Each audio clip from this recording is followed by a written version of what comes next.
The pressure is mounting on Yuki Tsunoda. Singapore, of course, is the Grand Prix where Daniel Ricciardo was sacked from the Racing Bulls team, and it was not a particularly great race for Yuki Tsunoda this year at Red Bull Racing. His teammate Max Verstappen was in second place during this race. He held off Lando Norris, who was in a much faster McLaren during this Grand Prix. He was excellent.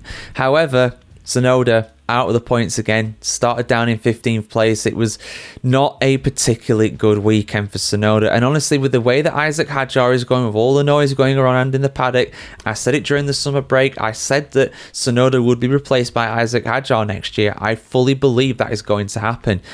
I don't think it's the right thing to do. I really don't, because I feel like Hadjar will probably just do the same thing that Tsunoda has, a really promising young driver who goes into that team and just gets absolutely eaten alive. He gets absolutely destroyed by Max Verstappen on the other side of the garage. The cycle repeats itself. We've seen it so many times before. Kvyat, Albon, Gasly, Perez, Tsunoda. Doesn't matter who you put in that car, it always ends up badly. It really does. And his new team principal, Laurent Mekies, has not exactly defended his driver. He called his start absolutely shocking.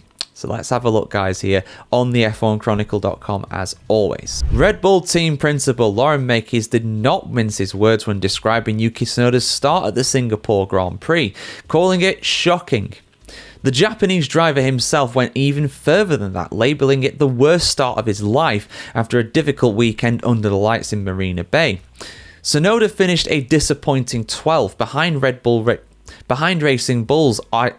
behind Isaac Hadjar of the Racing Bulls, who was managing a power unit issue that reportedly cost him around 0.4 of a second per lap.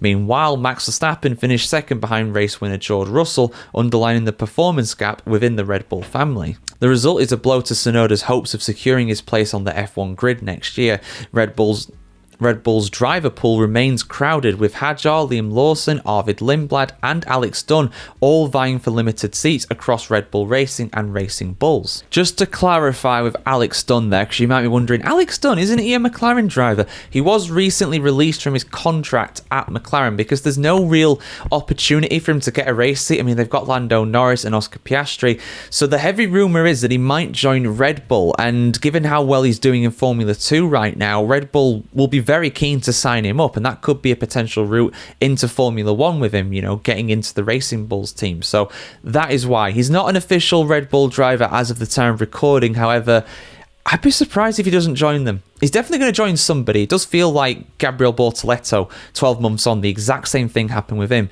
Although I'll be surprised if he gets a race seat for next year.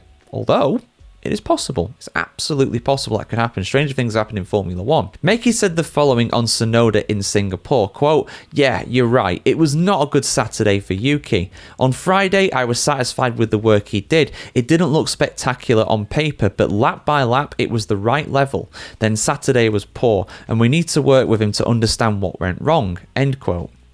The race itself began disastrously for Tsunoda, who fell from his starting position to 18th after a sluggish getaway and contact on the opening lap. Indeed, Tsunoda was on the clean side of the grid as well in 15th, which had a massive difference between the clean side and the dirty side. He was one of the few drivers on the clean side, though, to really suffer. Mekies continued, quote, "Today the first lap was certainly shocking, but from that point onwards, I think he drove a very decent race," end quote. So, yeah, I mean, it wasn't the worst race after that, but no points, and being behind a Racing Bull had an engine issue. It's not really great, is it? It's not good. Despite recovering several positions, Tsunoda's struggles in Singapore came at a critical time. With Red Bull evaluating its 2026 lineup and younger drivers closing in, the 25-year-old faces mounting pressure to deliver consistent result in the final race of the season. It is not out of the realms of possibility for Yuki Tsunoda to be kicked off the Formula 1 grid entirely next year.